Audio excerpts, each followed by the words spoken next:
pledge allegiance to the flag of the United States of America and to the republic for which it stands, one nation, under God, indivisible, with liberty and justice for all. Thank you, Joe. So the consent agenda, I asked for the policy second reading adoption to be removed from it because one of the policies, 2160, will really be a part of later discussion. And the minutes from the last meeting aren't ready yet, so that really just leaves the special ed approval. Does anybody wish for that to be removed? If not, is there a motion to approve the consent agenda item? Yes. Thank you, Dan. Is there a second? I'll second it. Thank you, Joe. Is there discussion? I will take full responsibility for the minutes not being ready. All in favor, please say aye. Aye. Opposed, say no. Carried 5-4, 0 against, and nothing absent. We'll move past for the good of the cause. We'll go on to reports to the board. The first one is the budget status report from Leonard. Okay. This is the budget status report from January 31st, 2018. And I'll go over the revenues first. Property tax revenue, that's $15,154,593. Other tax items, $18,168. Charges for services, $20,945.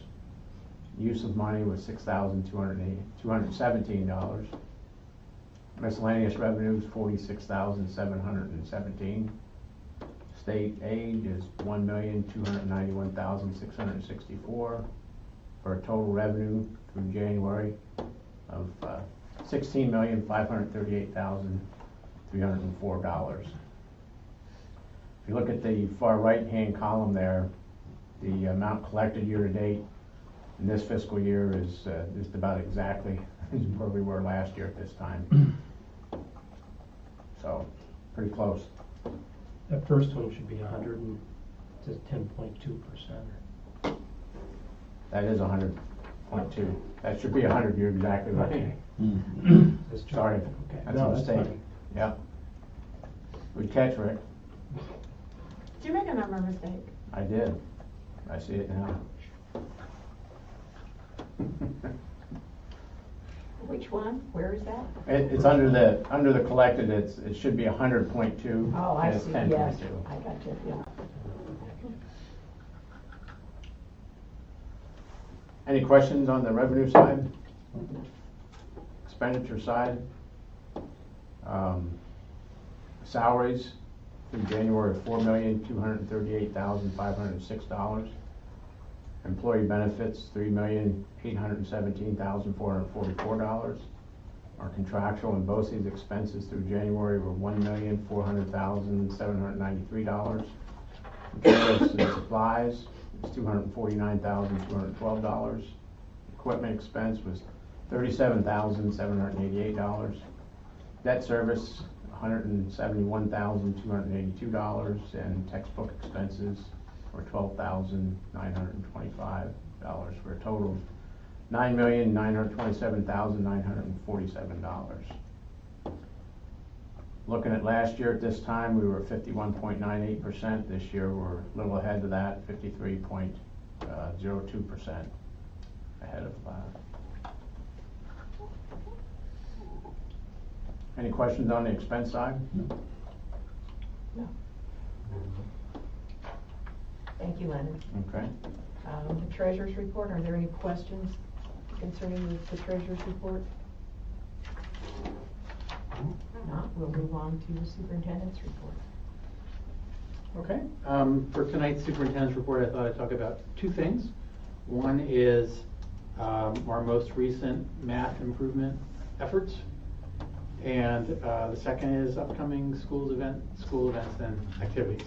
So I'll start with math.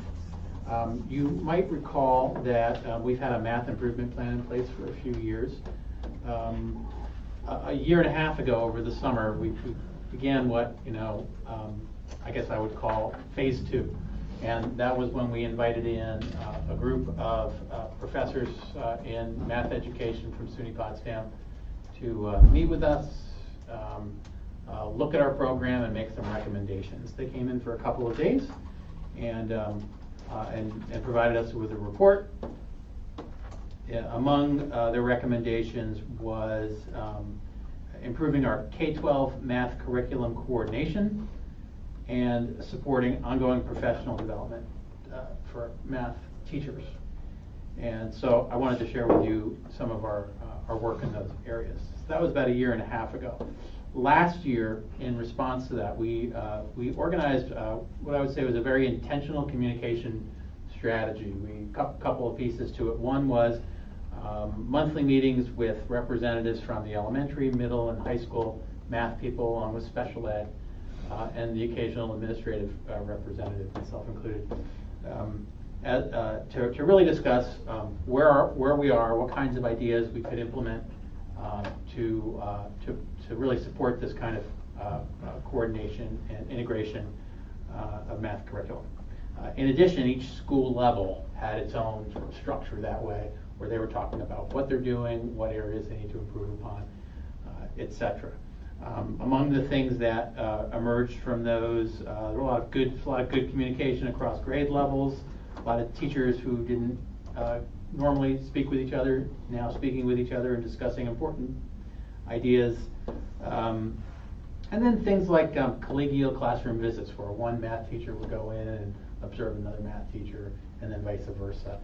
Sometimes high school observing elementary, sometimes middle school observing high school. So making some efforts in those areas, which are really terrific on the ground ways of helping to bring ideas together. And then we also developed the idea of making use of a math coach. You might remember we tried to put something into the budget, a position. We ended up allocating a lesser amount of money for a outside consultant to come in and work with us as a math coach. We did that this year. We've been doing that this year. So with some support from the budget, we invited in a gentleman named Darren Kurapatwa. And he came a handful of times to observe math instruction, provide feedback, lead discussions amongst teachers, and just in general to inject some good ideas into our math initiatives. If Karen hadn't been so eager, I would have shown you that this room was surrounded yesterday by these things over here, which I will show you a sample of. Tricia was working on the holiday. I was trying to stay awake. The last time Darren was in, had a couple of dozen of these up with different grade levels, in which teachers talking and working and bringing in the resources were summarizing some of the big ideas and skills and concepts that are important at different grade levels. And again, this was not just the 4th grade working on this one. This was across the curriculum. So we have a dozen or more of those right here. It was one of those collegial efforts that that we had hoped would come into play, and thanks to the help of our math coach, we were able to do that. And I was just kidding. It's just fine. Thank you. We worked on the holiday. Can you believe that? So those kinds of things have been happening.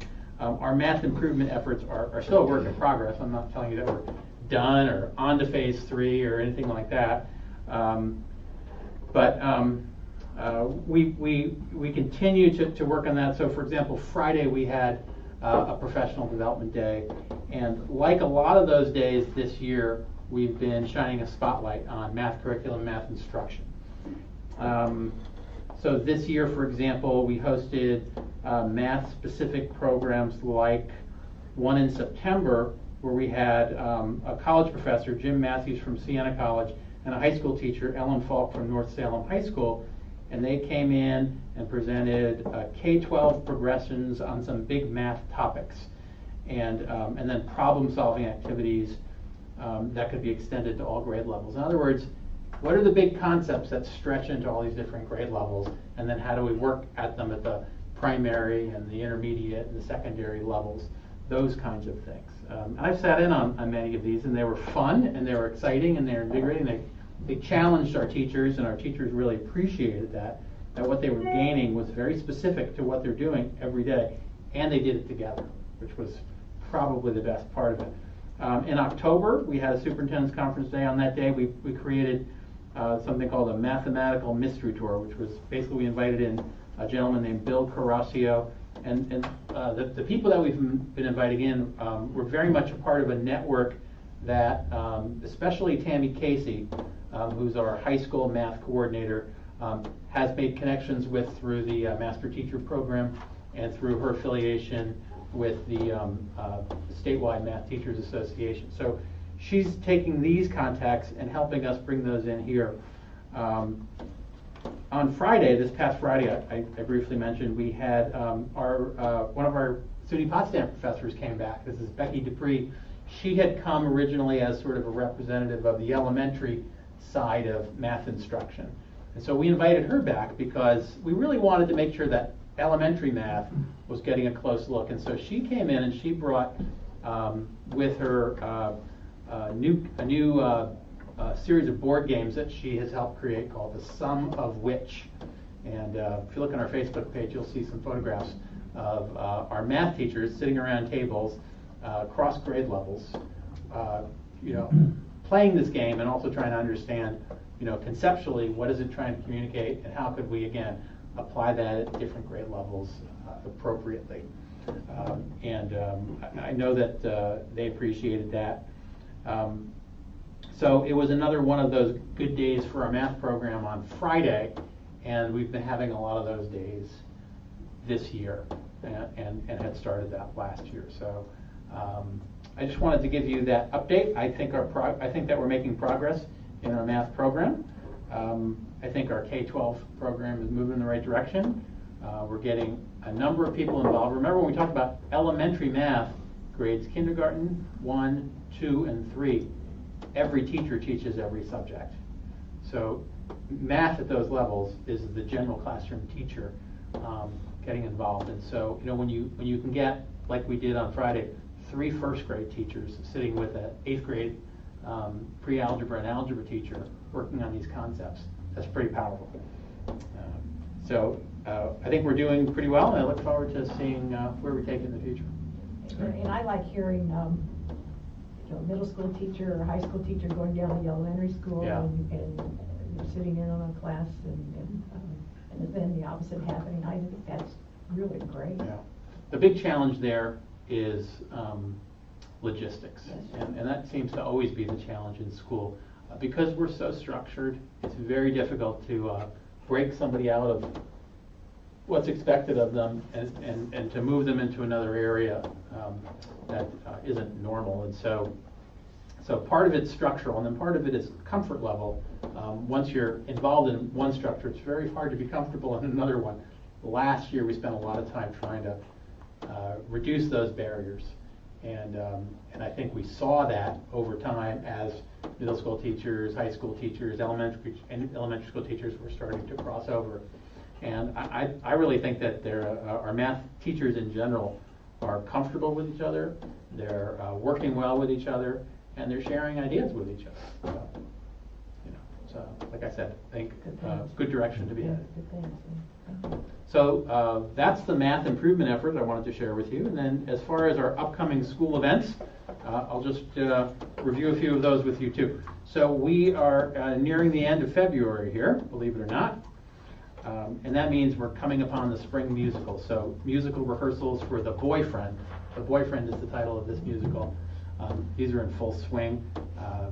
Day off from school, but there was a whole group of kids over here in the auditorium. Sectional playoffs are now upon us, so it's near the end of winter season.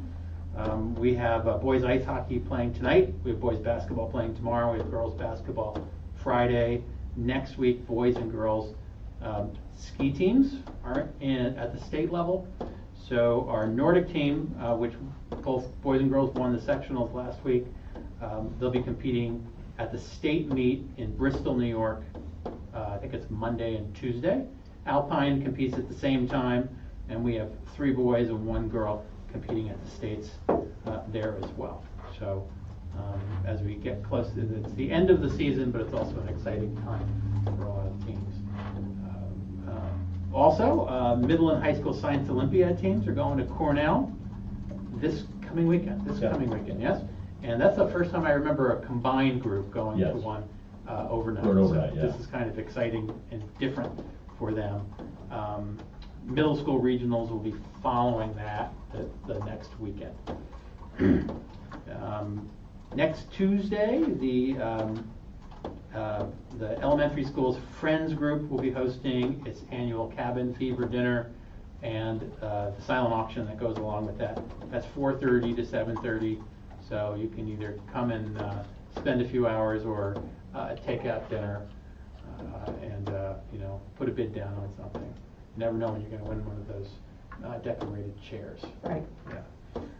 And then finally, with March just around the corner, our middle and high school students in particular are going to be planning ahead for next year. So we're already looking at students making eighth graders making their 4-year plans for high school, and 8th through 11th graders planning out their schedules with their counselors. As usual, we're always focusing on at least two things. One of them is what's going on today, but the other is looking ahead to next year. And our students will be doing that very, very soon. So that's everything I have. Any questions? Great, thanks. Thank you. Information for the board. There's a couple things that we may need to have a little discussion about. The letter of thanks regarding the girls hockey team. I think it's nice. If anybody has questions or comments. The Lake Placid Education Outdoor Education Trail grant application. I love that. I think that's a great thing if that comes to pass. Cross your fingers. Yep, the claims audit report. Any questions on that? And then the Smart Schools Investment Plan. I think that might be something we might want to hear from Roger about, and then maybe tie that in with the letter or the email that we received from Patriot Weber today concerning school safety. I'll talk about the smart schools, and I apologize for overloading you with information on this one. As you've been hearing about the smart schools grant project, and then you've been hearing some of our frustrations, I would say frustrations are hitting a new high point because even though we've submitted or resubmitted this plan a few times, it keeps on coming back to us. And so I decided to share with you some of my concerns with this. One of them has to do with bureaucracy and the difficulty of moving projects through. As you could see, our own frustration, I'm sure, is shared by people like the nice lady who was writing this email, who was the only, you may have seen this, the only person in the office for weeks on end handling all smart schools issues statewide. So we're not the only ones. But some of the issues that have come up for us have been very specific to the way our plan had attempted to address the requirement in this law that some of the money be allocated, or they call it loan allocation, that we purchase and then we loan to private schools. And I guess I decided to revisit that and then share with you some of that information. I won't go into too great detail. Maybe you've read it, maybe you already have some questions on it, but just in brief, any private school within our school district boundaries is, according to this law, entitled to an allocation of this money. Now, it bothered me a bit that we learned about that after this was passed. I shared with you the bond measure people voted on. It didn't say anything about money going to private schools. It didn't really specify. And so I do think many people who voted on this bond act did not know that they were voting to provide public money for private schools. But in fact, if you look at the text, the longer text of the act, it's in there. It's kind of suggested and buried down on the second half of the act. And there it is that, that it's a requirement. One of the unusual things that has happened with us is not only are we one of the few small rural school districts that even have private schools within the boundaries of the district, but we had one private school that during the time frame disbanded, right, and that's NSA. So among the problems we've had with our application was, what to do about the fact that NSA no longer exists, even though it existed when the public voted on this.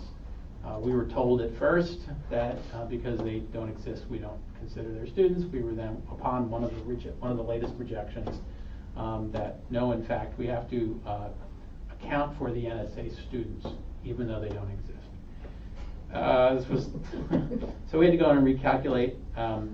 What this email that I'm sharing with you points out, and maybe it's the irony of it all, right, is what they said, and we didn't know this until we got this email, that because NSA no longer exists, that their money should now be divided not back to the public school, but amongst the private school students, making, and it's not clear in this email, but I can tell you, making the per pupil allocation of funding for the Smart Schools grant greater for private school students in our district than for public school students in our district. So that was somewhat of a frustrating irony for me, which is maybe why I went ahead and dug this up and highlighted all these things and made these notes for you. So that's where we are. We are in the process of,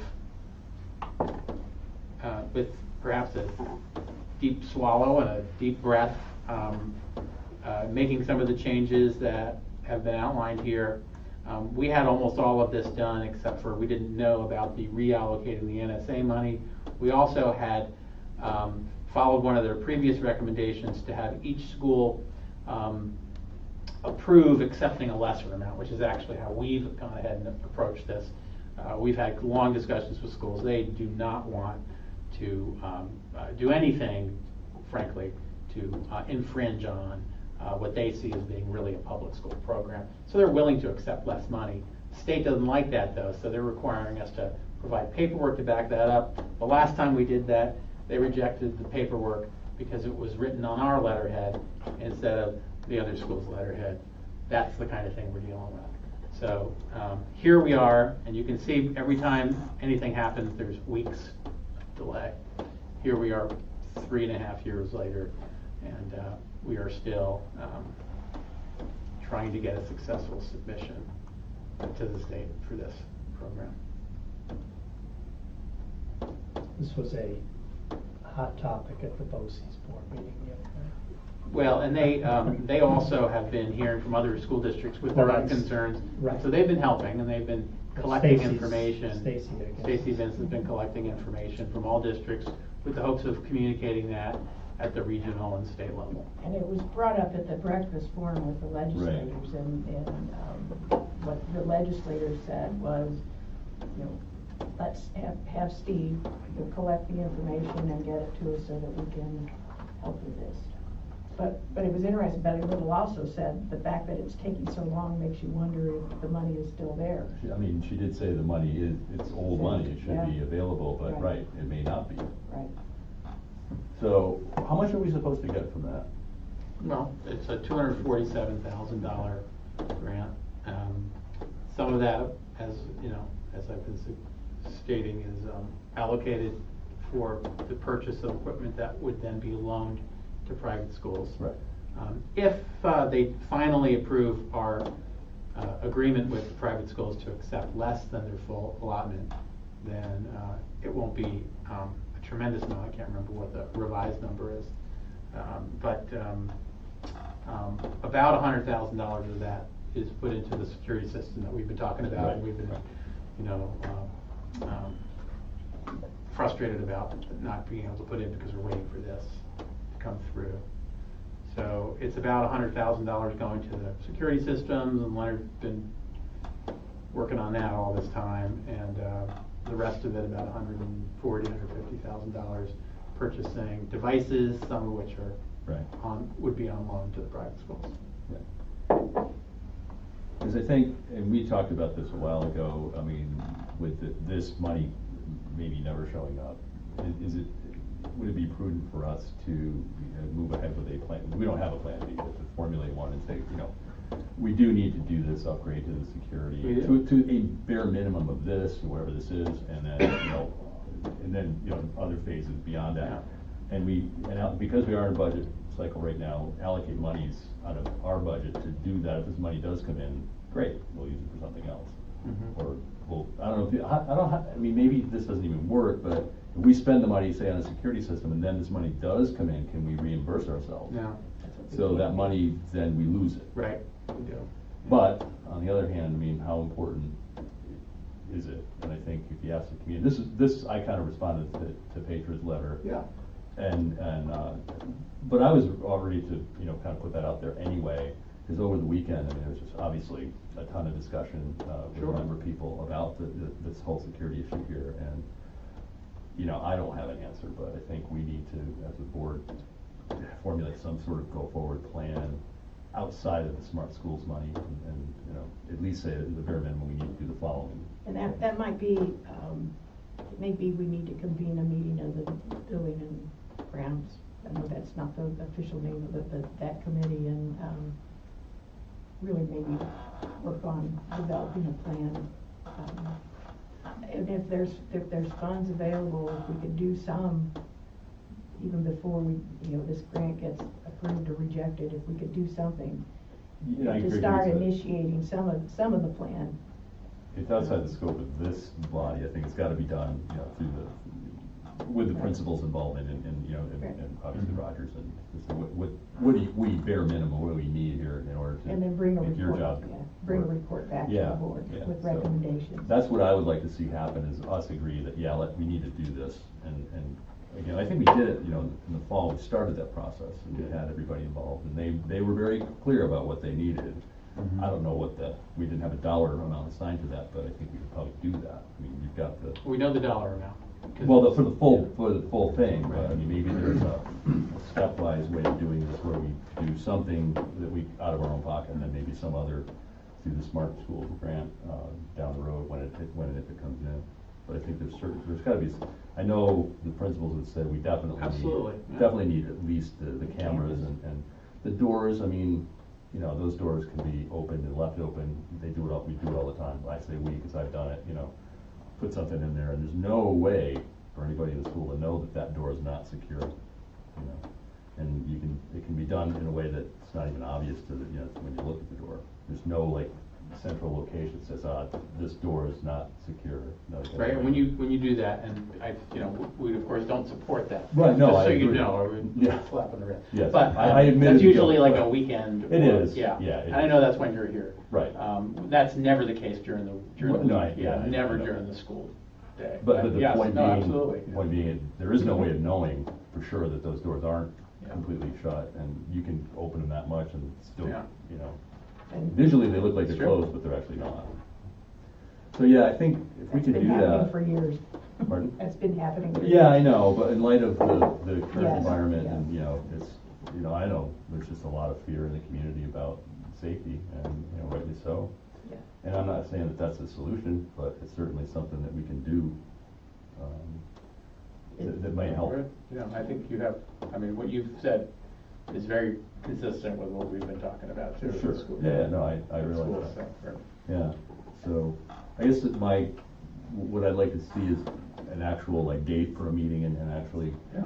and if we can allocate money to put some cameras in and, secure the doors better, or at least, notify that they're not, that they're not closed completely, that, whatever the principals say they need, I think, and what you guys know better than we do. Right. But yeah, I think that would be really important. Could you maybe do Sure. that, send out a When you notice? count me in, I'll be there. I guess the other part of Petra's letter was requesting a public forum Yeah. where there would be a presentation about, what is the public, the safety. Which I think would have to come after. After this, We yeah. need a something to tell them. Right. Right now, it's just we're waiting for money, and that's, Well, I think, we have a safety plan We in do, place, but and we we can't do have implement it. safety features in Right. place, and. no, yeah, that part we can do, for Right, sure.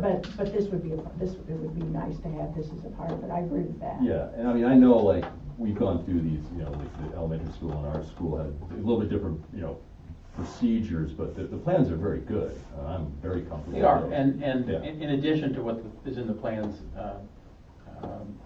we make changes as we go. Yeah. That are improvements too, and so we've made some of those didn't make the plan. Right. So there are some, I think, positive changes, and we're continuing. Of course, we were also after last Wednesday, putting our heads together and Sure. saying, Well, and so we've got some new. And it seems like every time you turn around, it's Yeah, another right, yeah. incident, and everybody's going, it's not a matter of if, hopefully it is, but it's just one of those things where, I think, I'm talking physical buildings, security as opposed to, I think our plans are pretty tight and well thought out. I think it's more like just the physical security of the building. A couple minor things might go a long way. Hard to say. So there's a scheduled health and safety for buildings and grounds meeting on March 8th. Okay.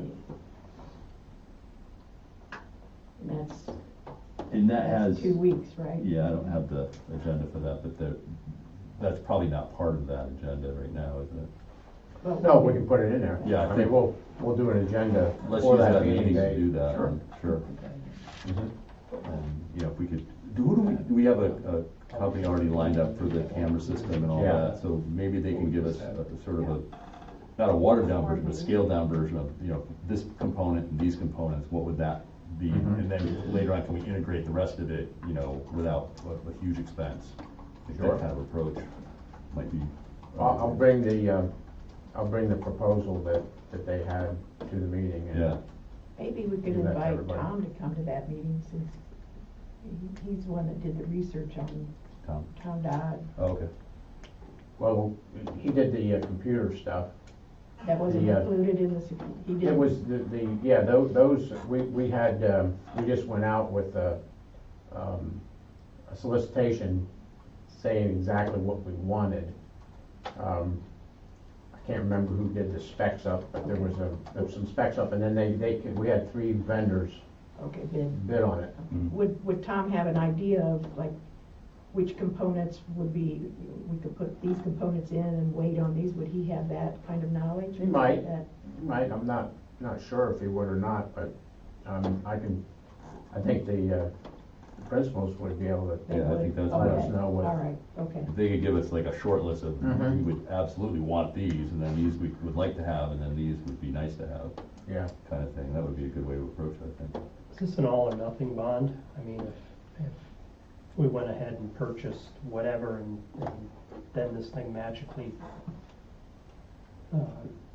came through. Well, the money would still be there, designated to our school district. Right. We have to start from scratch with the new Plan. plan. If you remember, the plan involves some community discussions. You might remember we had a bunch of community forums on technology purchases. So a lot of what we put into this plan was based on either the ideas or support from community groups that we had. You might remember we hosted some in here. It's been a couple of years now, so it's actually Yeah. hard to remember some of these pieces to the plan, but the plan had a lot of components. So we would have to go back to kind of square one to make changes in the plan. Because I don't want to be sitting here saying we're waiting for Yeah. security issues No, I for completely agree. Right, that's- the money that won't. And then we've had this discussion several months ago, and we're Yes, still we have. having it, and I think it's time to move on, and if we have to redo the submission, then let's do it, 'cause, If we have to exceed the tax cap to put this in the budget, I think it's a yeah, I mean, perfect I mean, explanation. this is goal number one, I mean, security. that's- Well, I'm wondering if there aren't some funds that we could use now to get some of the security stuff. There's possible some. I mean, I'm still working on budget, and Right. I have, without giving too much information, I have the health insurance, and I think we got a handle on the property tax cap, but BOCES is a big if. I don't know That's what a that, total wild card, I right? have no idea what that increase is gonna Administrative be. and all. I don't even know, I don't even wanna speculate on the amount. I don't know what they really, I've talked to a couple of people at BOCES and it's gonna be, I think, what we say, what do they say, March 5th? At the earliest? Yeah, I got it on the calendar, it's that first week in March, Yeah. we'll know that. So, No. but there's some, I mean, there's ways of doing it. I mean, we can say, I'm just gonna throw out a process here, you take 10% of everybody's budget. I mean, except for the ones that we know have to be The other thing we could do. the expendable budgets. I mean, the things that people, yeah, this is what we want that money, and we this is what we would like to have. Do we necessarily need it? I would also throw out that we have that unemployment fund Yeah, that's pretty big. it's heavy, yeah. And we certainly could use a chunk of that. Yeah. Yeah. The other that's part exactly too right. is that we have a capital project that's, it hasn't been funded at all yet, but can we kind of put some of this security stuff and safety stuff into the capital? But that goes, Monies. that's not until 2019, so Right, that's but- really pushing it down the road. Well, no, I think we'd have to do something immediately, but it's saying like, if we use that as part of the plan, maybe for keeping it updated. Yeah, it wasn't a part of the original. Right, Actually, we pulled it out because of the Because of this bond. right, But it was talked about. yeah. I mean, because on the capital improvement, we talked about, the paving at the elementary school, but then we did it this year, so Yes. we saved some, so. Mhm. And that's an that- option too. And That money that that's we what I'm saved, crossing is my it, fingers for. Yeah. a There way is- to use that?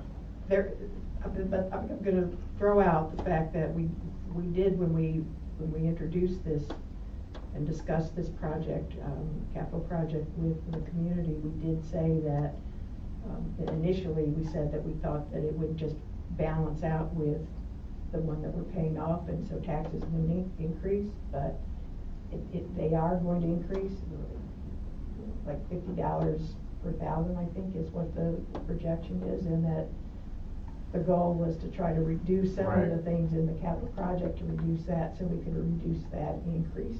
So there's that part, that to be considered also. Not that I think we should sacrifice safety, but I'm just. No, saying that's an No, option, we should consider that, Right, but yeah. I'm not saying instead of, Right. but maybe as in addition to, Right. if it's possible, it may not be, but. A certainly. lot of what is in that capital project is school security. Yeah. But certainly something Probably about like the a third entrance of it is- modifications and stuff like that, The yeah. security entrances. Right. And the and the The glass. windows. Yeah. So we are doing a lot in the project already. But like you said, it's- Not the cameras, because the Right. cameras are part of the other. Right. Dan, your point's, it's been on my mind, what you just pointed out, and I think that that's something that, so it's February, we tend not to know how this year's budget is going. I mean, Leonard's keeping Right. us updated every month, until about, April, May, June. That's when we made the decision last year on the paving project, because we knew at that point that we could, that we hadn't spent of our building maintenance funds, and we were able to use that pile of money to accomplish that. So, I don't know, you know me, I'll be talking to you about that pretty soon. I mean, we've done this in the past as well, a lot of times by December and January, the majority of their expenses for programs are pretty much allocated, and teachers have what they need for the rest of the year. There are some situations, yeah, there are some exceptions to that, but for the majority of the things, those things are pretty much set in stone. So what we've done in the past is we've said, okay, the spending is done this date. We're not allowing you to spend anymore. So you take that gap there, and then You know the reaction that we. I know, We get that. Yeah, but then you get that Right. that dollar amount, and I'm pretty confident we can come up with $100,000 out of Which that. may be plenty to do that. Well, that's exactly what the total is Right. is for the security. Cameras. Yeah. $100,000. It just makes sense to me, and if you said to the teachers too, if you did do that, this is why we're doing it. I mean, it's for this this use, and how do you argue with it? I mean, Right. I don't think you teach it, because it's their safety too. Right. It's everybody. Yeah. Yeah, so- And I agree with that, I Yeah. totally, that's what I'm hoping is that we'll find it and then we'll be able to get it started even before the school's out. That would be incredible if we could do that. We could actually get it kicked off and started. Mhm. You can actually see progress. I think we have to decide what it is, what we're doing, but, yeah, I think that would be great. Just to finish up the conversation about the email. Usually when there's an email, we respond. This one was addressed to the school board and to the administration. Would you like the administration to respond, or would the school board? Well, I was thinking maybe we could both respond, maybe tomorrow, or if we're gonna set the agenda, maybe at the Okay. agenda setting meeting, Okay. we could do a joint response. Okay. Great, thank you. Good, thank you. We'll go on to action items. We skip down to the additional action items. And the first one is the policy second read and adoption. I would like to suggest that we pull out from approval tonight the policy 2160, school board officer and employee code of ethics, and postpone that vote until a later date. That's really relevant to discussion that we'll be having on an old agenda item later tonight. Mhm. You'll have it. So I would not be comfortable approving it at this point. It's fine with me. So the resolution, the proposed resolution would read, be it resolved that having given the public an opportunity to be heard at a public meeting on the subject of the proposed changes to policies, I'm gonna remove 2160, and it would be 2330, which is executive session, 6240, which is our investments policy, and 9700, which is staff development. The Board of Education hereby adopts the said policies with any proposed changes. Is there a motion to approve that resolution? Yes. Thank you, Jeff. Is there a second? Yes. Thank you, Dan. Is there discussion? All in favor then, please say aye. Oh, never mind, we get to vote. You get to vote. But you have to tell us. the Oh, outcome. yeah, sorry. Sorry.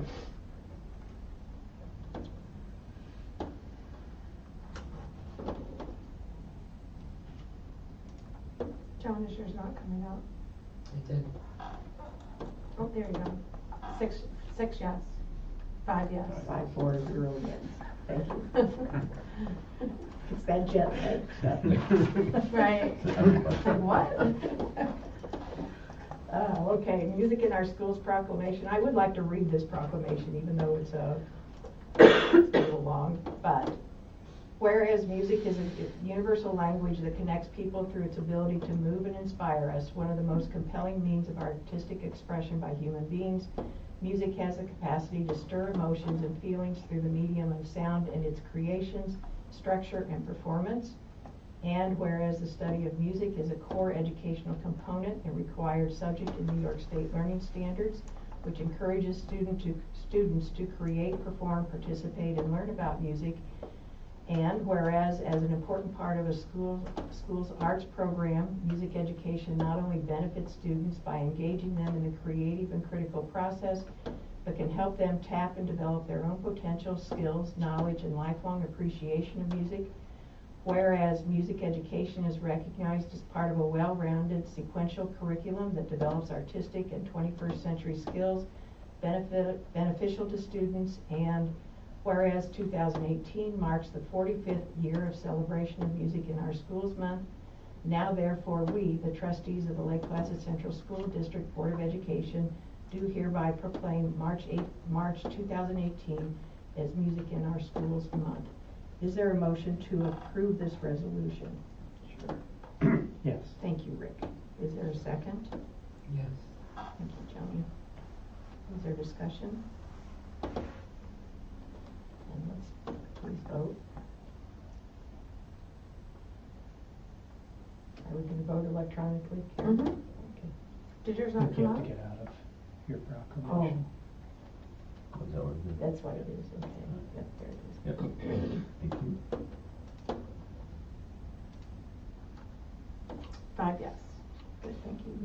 carries 5-4, 0 against, 1 absent. Special education, we approved with the consent agenda. Are there any questions for the packet that we're considering at the next meeting? Then we'll move on to the adjournment. We didn't talk about linking Oh, goals. with linking agenda. goals, thank you. I skipped that. Linking goals with agenda items. Does anybody have anything? Music in our schools, I would say, is education. Well, certainly the security of students first and foremost, without a Right, doubt. yeah, I right. mean, Good.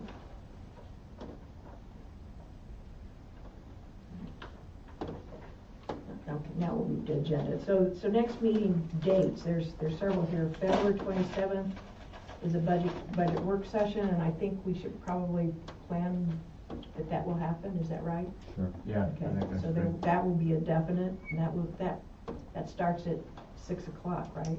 Those start at 6? Is that right, Karen? So that's a week from today. Week from today, next week, yeah. 6 o'clock. March 6th is our regular board meeting here in Lake Placid. March 20th, from 6 to 7, will be a budget work session, followed by our regular board meeting going from 7 to 8:30, or start directly after our work session's done. Old agenda topics. First one I'm going to talk about is the Board of Education vacancy. We do have 4 people that expressed an interest. Colleen Locke, Jim McCauley sent a statement, just said he's interested in the spot. Colleen sent a letter, which was good. Chris Tasia, who is the husband of a special ed teacher at the elementary school, Okay. has expressed an interest.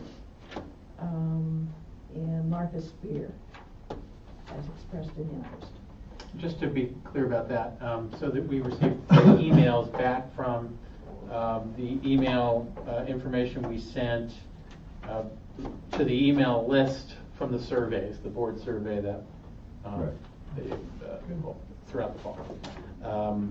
And we didn't say in there precisely how to respond, so the 3 people Right. just responded with an email. Colleen Locke did not receive one of those emails, but heard about it in one of maybe through the newsletter or through the newspaper, called me and said, "What should I do?" I said, "Why don't you send a cover letter and a resume?" So hers is more thorough because So I'm do the we one have a who resume, separate suggested resume? that too. Okay. Was All it a right. resume? Or was it just a cover letter? Just a Okay, letter, well then it was yeah. just a cover letter. So, But that's why they're different. Thanks, okay. So, in the past, we have asked these people to come in and we've interviewed them, and then we've sent them into a different room and we've talked about them, and that's how, this was your process. Right. And then we made our decision, and then we went into the room and said, "Jeff, we picked you, but we didn't pick the other lady." So we can do that again, if you would like. Another suggestion, another way to do it would be to just ask them, since it's really a short time. Yeah, You know, it's it's really, run for the seat. 3 months is basically, and probably by the time as soon as we're going to get this done is at our March meeting possibly. Yeah. It's really just a couple months that maybe we ask them to submit a cover letter and a resume, and we use that as the basis of making our decision. It's awkward, with 4, it's a lot, and it's awkward, it's really, for the person, or people in this case, that isn't being chosen, it's really kind of awkward just to go in and say, "Sorry, we don't think you're good enough," basically, is Yeah. what we're saying. So that would be my suggestion. You should just have them run for the seat, That- and then they'll start July 1st. No, Well, what I'm that's saying all is ask them, appoint somebody, but the way we do make our decision is ask them to submit a cover letter and a resume. Yeah. And we would appoint somebody, let's say we get it, well, you have to give them time to get it together, but, Mhm. it probably wouldn't be, they would probably serve, we would appoint them probably the End of second March. meeting in March. Mhm. And so they would serve April and May, and then run for the last year of, well, they Okay, run for a seat. Whoever came in third would have the 1-year position, and then they would have to run again for a 3-year position. okay. So that would be my suggestion, but it's a board decision, so I'd like to hear how the rest of you think we should proceed.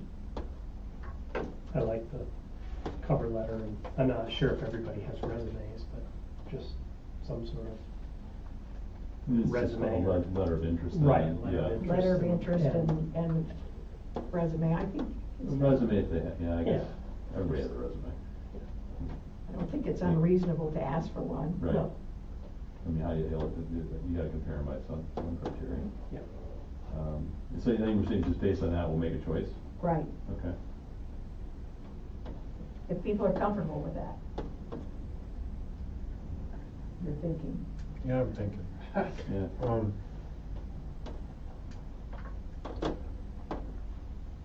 I mean, I do like the idea, and they are gonna have to be voted in, you know. I mean, basically, we're just appointing somebody for 2 months. Right. Yeah. And then the public is gonna get their whack at it for a And year or 3-year period. They may decide, the person may decide, I don't wanna do it after 2 months. Right. What do you think, Joan? Are you comfortable with that, or? I'm comfortable with that, because years ago when I was appointed, I remember sitting there at the other end. And it is a weird, especially with 4. Yeah. So are you comfortable doing it this way? Yeah. Okay, then, I'll respond to them and tell them that this is the process and Well, invite I'd them. encourage them to run though for the Yeah. other Oh, seats. yeah. Sure. Yeah. Now, will you give And- them a deadline? And then when we pick somebody and the other 3 aren't selected, certainly, I think send them a petition and, there will be 3 seats available. Right. This next election, 3 seats are up. So they certainly will have an opportunity to run. Or do you offer them that information, say, the one who doesn't really want And to whoever we run, appoint. we'll take you for the next 3 months? Right. So I think I'd do a deadline is that we would need this in time For for a our year. March 5th Yeah, meeting, yeah. March 6th, whatever it is, and March 6th meeting, and so that we can make the Okay. decision at that point. We really could make the decision at that point, and then they could come to the March. Yeah. March. It'd be nice to have them a little bit before that. so Yeah, we can and actually- experience the budget process a little bit too. Yeah. I mean, at least be able to sit in on it and see how it's going. All right, good. I'm getting a note saying that the connection to the server may have been lost, but we're almost done anyway, so we're all right. Okay, so, that's done. The CSEA, I'm doing this just because I think it's quick. CSEA typist job description. Patty Mayberry, Lisa Reisberger, and myself will be meeting on February 27th at 3:30. If we can meet here. When is it? 27th, which is Next Tuesday. It's Tuesday. We're scheduled for tomorrow, and it didn't work out. Jeff was in. Jeff, You are you interested? Yes, in that? yeah, sure. Is that work for you? Which day? Next Tuesday? Yeah. 27th at 3:30, right here. Good, thank Set you. an agenda. So, Thank you. So, the last thing is the EOF, issue, centered on, conflict of interest concerns with the fact that the superintendent and the school board member is a representative on the committee. I have asked Rick to lead the discussion this time around on this topic. So, and I have, there were questions that were raised at the last meeting about something that's in policy, statement that's in policy whatever the number it is. 2160. 2160. Thanks. So, and I did reach out to Dr. Gerhard, our lawyer, gives for clarification on that, so, and I'll share that with you during the discussion. And also Karen attached the 4-page Right. memo that he provided to the board back in July. That also came up at the last meeting. Right.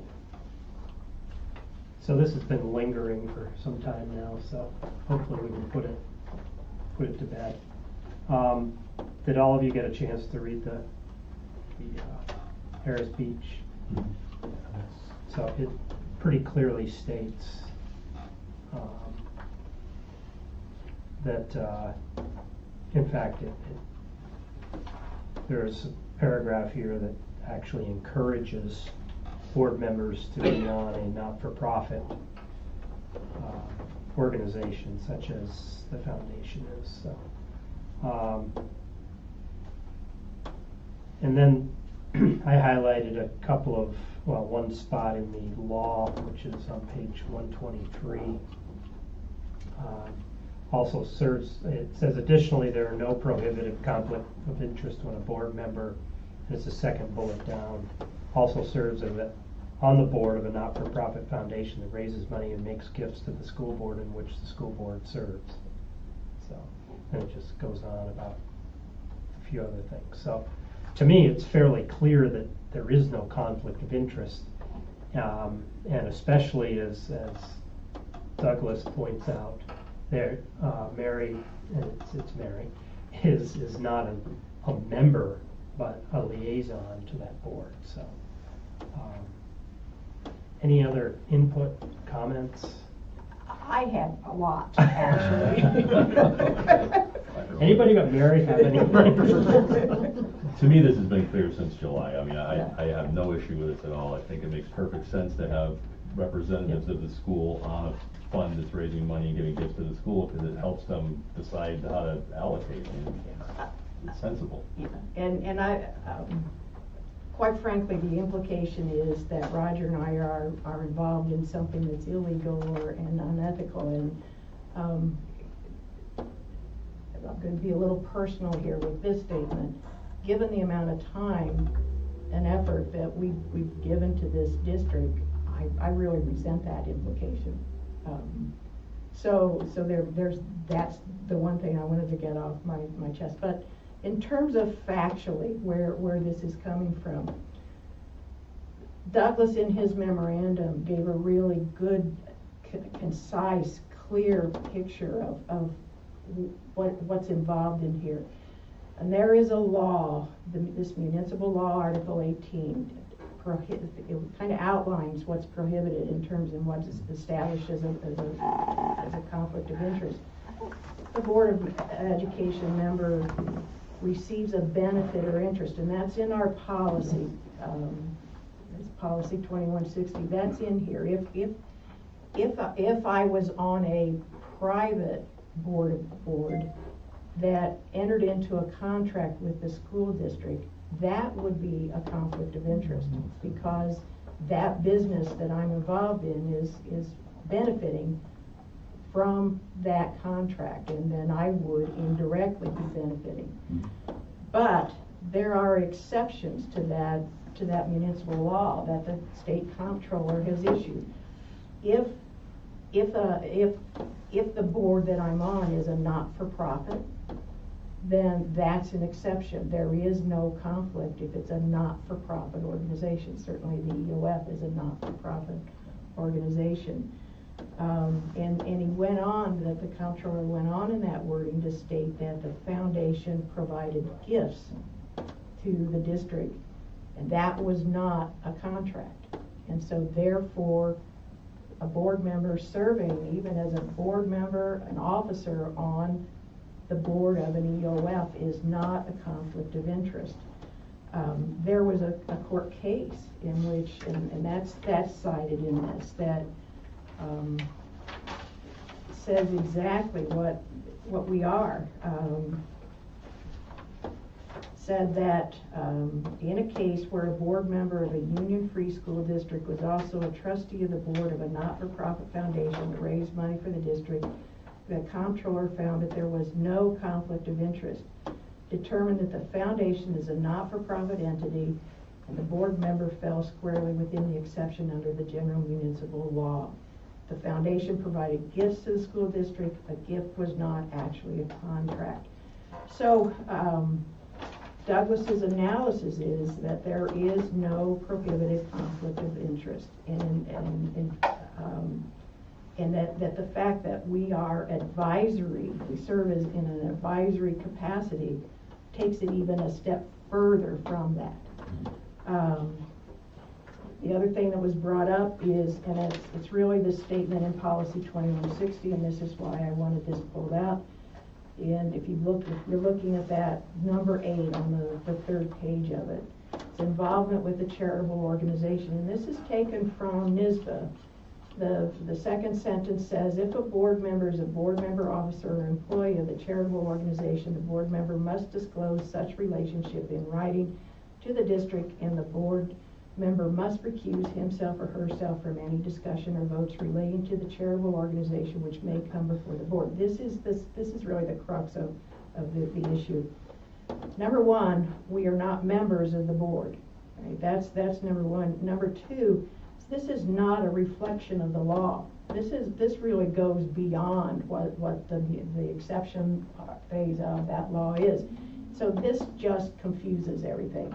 And I talked with Douglas specifically about that. And I guess the statement was last time is that if we that by submitting this letter, this was an admission of a conflict of interest, and therefore the recusal must take place. Well, this was not a statement of identifying that there's a conflict of interest. Nowhere is there. Right. That phrase. We did not say that there was a conflict of interest. And Douglas did recommend that we do this. It's not required, but he did recommend just to be above board. It's full disclosure. Yeah, absolutely right. And to really kind of, he said, and yesterday he sent me a text, he said, it was suggested just to be in the spirit of the policy and, out of respect to your colleagues that happens. And if it's going to be interpreted as a statement of conflict of interest, then it should be pulled out. And you shouldn't do it. If that's how it's going to be interpreted, then don't do it. Well, I think we should do it. I don't think that's the answer. I think the answer is that policy needs to be changed, and that statement needs to be removed because it is not part of the law. It's not what the law says.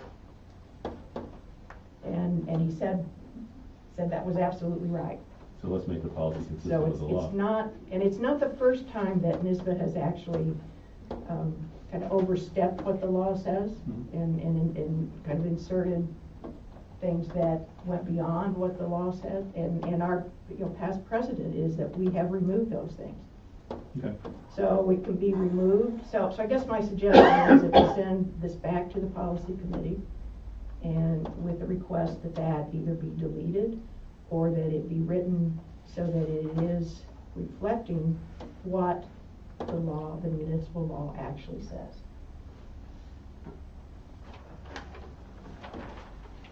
Rick, you had the law page. What page was that on? 1, 2, 3. What's in what Douglas put in his memorandum is really almost word for word what's in there. And that would be, I'm just looking, that would be a perfect insertion, that bullet point in place of this. Mm-hmm.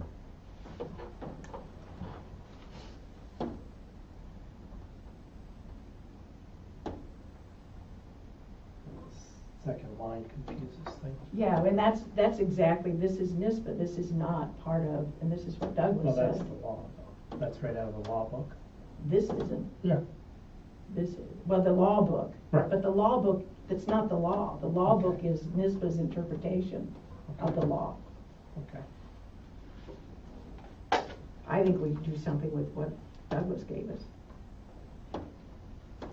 Does it make sense to have him actually write that section of the policy to make it consistent with the law? I mean, We're willing to pay him. Gone this far. We've already paid $1,500 to him. Is, well, it's only 2 cents. It's not Right. really alternative. $100 a word. Right. does he cite Yeah, he does down at the bottom. It's, Okay. he cites the office of, it's all the state comptroller. Right. It's, you know, he didn't use the law book, he used the actual ruling. Yeah.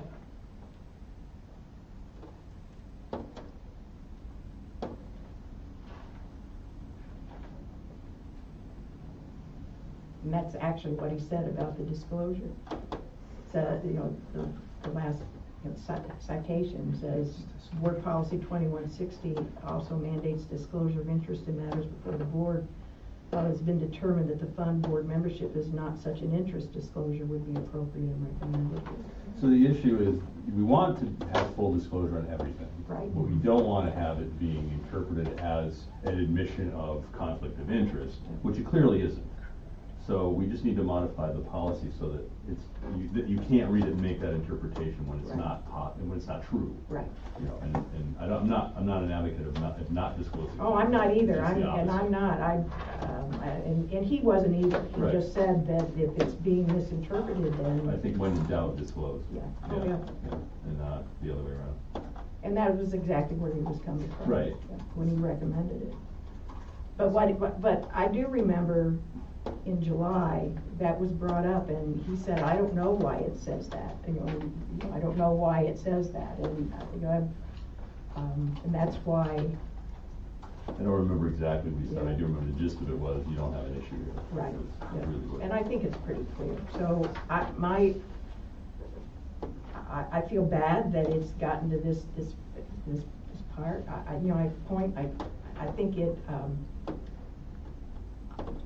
I think that if there is not a board member and the superintendent is advisors, I think that really, and that connection isn't allowed, I think it really handcuffs the EOF's ability to fundraise, because, you know, if people are willing to donate a large amount of money, they're not going to donate it if they think that this organization could spend it for something that the school district has no intention of doing and just waste their money. I mean, people aren't going to do that. Mhm. Having that representation, I hope somebody, when I go off the board, somebody will step in and maintain that relationship, because I think it's really key to this, to the EOF really becoming, you know, the powerful tool that it could be. But it won't be if that relationship doesn't exist. Right. So what do we do about the policy? Well, I think we have concluded that it goes back to the policy committee with the instruction of. Can we do it with a recommendation from the board that That the we board- make the that the policy board- consistent with the law as stated here, as opposed to the law book, but as Right, stated stated from in the the- controller's office? Right, from the comptroller's office. In the spirit that we do encourage full disclosure on everything and anything, but we don't want it to be misinterpreted, but because our policy is inconsistent. And you can represent that too. Yeah, and Joan's on that. Joan too. Policy Joan committee. Yeah, Yeah. are you good with that? Yes. It's pretty straightforward. So, in my mind, just to clarify, this puts this at rest, correct? Yeah. Yeah.